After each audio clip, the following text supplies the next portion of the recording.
Hola, bienvenidos, bienvenidas. Estamos nuevamente desde el otro país. Un programa semanal que se emite por Tigo Star, Educanal. Soy Ana Martini. Y la idea de este encuentro semanal con referentes, con intelectuales, con deportistas, con pedagogos, con ciudadanos y ciudadanas que piensan nuestro país es unir, es establecer esos vasos comunicantes que existen en los mercados, en la cultura, en el deporte, en las diferentes áreas que comportan nuestro Paraguay, un país que está acá, que parece de otro país, pero sin embargo es este. Por eso hoy les voy a presentar, hoy tenemos una invitada realmente magnífica, un ser humano excepcional, una talentosa profesional, que ella misma les va a señalar datos acerca de lo magnífico que ella está desarrollando con los niños, las niñas y por el Paraguay que nosotros también queremos. Forma parte de una familia patricia.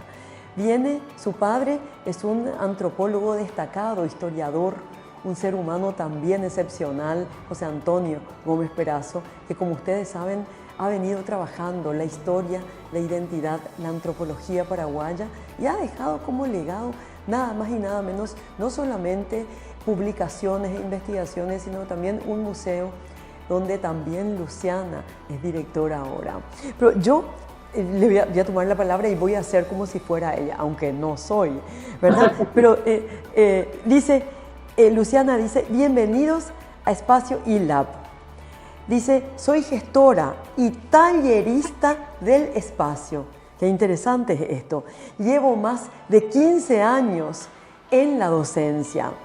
El arte y sus múltiples lenguajes han sido siempre parte de mi cotidiano. Qué interesante, la apertura del arte, la libertad del arte. De ahí el deseo, dice ella, profundo de crear un espacio que genere un vínculo con la pedagogía. Qué bien, un vínculo con la pedagogía a partir de ese espacio artístico. A lo largo de los años, mi trayecto en el mundo educativo fue transformándose y fusionando las diferentes especialidades que fui desarrollando, vasos comunicantes a partir de las diferentes disciplinas que ella misma ha absorbido y que sigue desarrollando.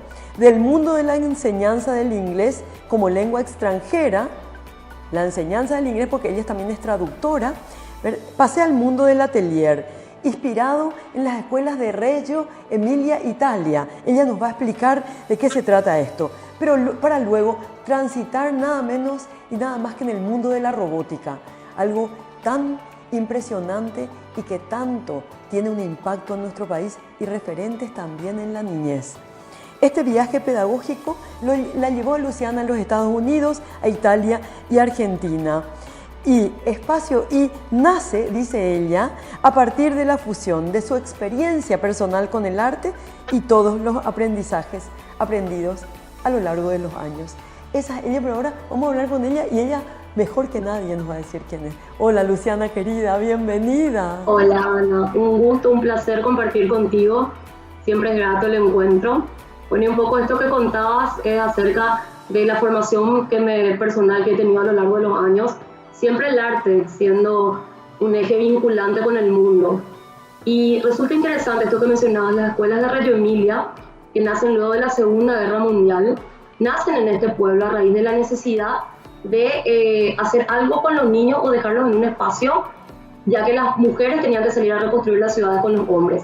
Y además nace de la impronta de que todos los ciudadanos, después del periodo de la guerra, querían tener una ciudad donde las artes y la cultura sean el eje principal, que todo gira en torno a eso. Entonces los hombres querían construir un teatro y las mujeres dicen fantástico, pero empecemos con la escuela, con la educación. Entonces nacen estas escuelas donde el arte es transversal a todos los aprendizajes que suceden. Y a partir de este atelier van sucediendo estos encuentros pedagógicos. Un poco eso, tuve la oportunidad de estar en Italia, visitar escuelas y experiencias allá, y empiezo a tomar esto como parte de mi enseñanza para lo que fuere. Entonces siempre el arte es un medio en el cual presentamos propuestas interesantes a los chicos, donde buscamos que los chicos puedan poner en práctica aquello que aprenden en la escuela. ¿Y cómo sucede esto? A través de crear un atelier. que va mutando o va creciendo en el tiempo y termina siendo un makerspace. Un makerspace es un lugar del hacer, simplemente eso, donde se usan las ciencias, la tecnología, las matemáticas, la literatura, todas estas materias, la ingeniería, que transversalmente se desarrollan a partir de propuestas artísticas. Entonces, si vamos a hablar del agua, miramos cómo desde las diferentes artes visuales, artes escénicas, audiovisual o lo que fuere, cómo se presenta o cuál es la percepción que tiene ese artista. Y a partir de esas peculiaridades vamos metiendo todos estos otros conceptos científicos, entonces hacemos una fusión entre arte y pedagogía para presentar las actividades. Siempre buscando que niños y niñas puedan poner en acción aquello que sucede en el aula. Porque muchas veces lo que sucede dentro de todo lo que es el desarrollo pedagógico en la escuela es que presentamos este contenido científico y se da de manera muy mecánica, porque los tiempos nos dan o no alcanzan para llevar a un nivel de aplicación o de que el alumno o la alumna pueda tener o darle un sentido a aquello que aprende. Entonces estos espacios extracurriculares nacen del deseo que los chicos puedan tener esta oportunidad de poner en acción y encontrarle un sentido al aprendizaje. Porque ¿qué pasa? ¿Por qué hay deserción escolar? ¿O por qué hay bajo rendimiento en las escuelas? ¿O por qué hay un desinterés en el aprender? Generalmente es porque los alumnos o las alumnas no ven el sentido a aquello que están leyendo, investigando o aquello que se desea que aprendan. Porque muchas veces todo este contenido obedece a una malla curricular que a su vez obedece a un modelo que ya quedó en el tiempo. O sea, ¿cuándo nace la escuela? Nace en el post-periodo, o sea, en la época del periodo industrial, donde lo que se buscaba era poder enseñar a los empleados a cómo comportarse o el conocimiento básico para poder trabajar en fábricas. Así nace la escuela. ¿Qué pasa cuando a lo largo de los años seguimos obedeciendo a un modelo donde todo es homogéneo, todos somos iguales, siendo que se ha comprobado que existen las inteligencias múltiples, hay diferentes intereses, uno tiene fortalezas y debilidades?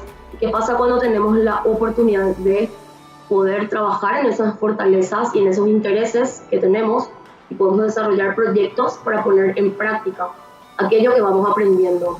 Entonces aprender tiene un sentido, entonces aprender da gusto.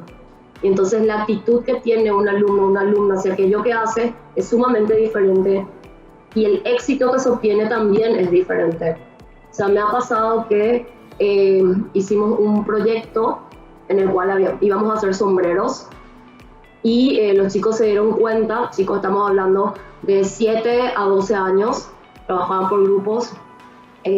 Siempre a mí me gusta trabajar con pluralidades porque yo creo en el préstamo de conocimiento, donde siempre uno va a poder enriquecerse de la experiencia del otro. Y uno a veces piensa que puede aprender el chico de 11 o 12 años de un niño de 7. Resulta muy interesante que los chicos de 7 piensan más fuera de la caja o se animan a ser más creativos porque es como que tienen más libertad, parece ser, y los chicos más grandes les cuesta más porque siempre están esperando una consigna. Eso también es muy interesante lo que genera la escuela o generan estos aprendizajes, la espera de la consigna, donde cuando uno da libertad para crear, el otro que recibe esa libertad no sabe cómo administrar su libertad tampoco. O sea, estos espacios, además de que te ayudan a poner en práctica conocimientos, también hay otras cuestiones que trabajan, como ejercer tu libertad, tomar decisiones y ver qué pasa o cuáles son las consecuencias de las decisiones que uno toma. Hay muchas cosas en juego más allá del conocimiento pedagógico también, que es todo este conocimiento emocional. Y te decía con esto del sombrero que se dieron cuenta que necesitaban sacar la circunferencia de la cabeza, para eso era más fácil. Yo creo que vi radio alguna vez, cómo se calcula, y de repente necesitaban saber dividir, y para saber dividir necesitaban saber multiplicar. Tenía una alumna que no sabía multiplicar, y el siguiente viernes viene la mamá llorando y me dice, no sé qué hiciste con mi hija, y yo me asusté primero porque no entendí qué pasó, y la nena aprendió toda la tabla de multiplicar para poder venir a dividir, para poder terminar su proyecto. Y en una semana aprendió lo que no aprendió en un año. Y esto no tiene que ver con que yo sea mejor o peor docente, no tiene nada que ver porque a veces uno quiere tomar o sacar ese tipo de conclusiones. Tiene que ver con la propuesta pensada para que tenga sentido para el chico lo que está haciendo. Entonces busca ese conocimiento de motus propio para poder terminar un proyecto o hacer algo que le gusta. Entonces, ¿qué diferente sería la escuela si la pensásemos desde esos lugares? Un poco eso es lo que busca el espacio. Y trabaja la resiliencia, porque a ver, a veces cuando hacemos proyectos a la primera no sale y hay que repensar, hay que volver a hacer. Uno trabaja mucho en la frustración y es interesante ver cómo uno va cambiando el chip, como digo yo. Entonces, o vivir el error de otra manera. ¿Y qué pasa si seguimos pensando de qué otra manera poder solucionar? Y cuando uno va mucho tiempo a un espacio como este, esa manera de pensar es como que uno se apropia de eso. Y eso sirve no solamente para estos contextos, sirve para la vida misma. Por eso siempre estos espacios del hacer me parece que son sumamente importantes y deberían incorporarse ya sea de manera extracurricular a la vida de los chicos o en las escuelas. Deberían haber propuestas, debería haber un momento, un tiempo de ese espacio creativo de pensamiento donde se puede trabajar de múltiples maneras. Pero qué interesante dar esa oportunidad de poner manos y mentes en acción, de buscar esa complejidad del pensamiento que a veces pensamos que los niños no tienen, sin embargo la tienen de sobra. Creo que los adultos tenemos que aprender a escuchar, ejercer la pedagogía de la escucha. A veces preguntamos mucho y nos respondemos a nosotros mismos sin otorgar los tiempos para que ellos mismos puedan responder. Entonces un poquito empezar a pensar la educación desde estos otros lugares, desde estos otros espacios, para generar esa oportunidad creativa, de desarrollo del pensamiento, y bueno, como yo siempre digo, de poner en práctica el conocimiento que uno va adquiriendo a lo largo de los años.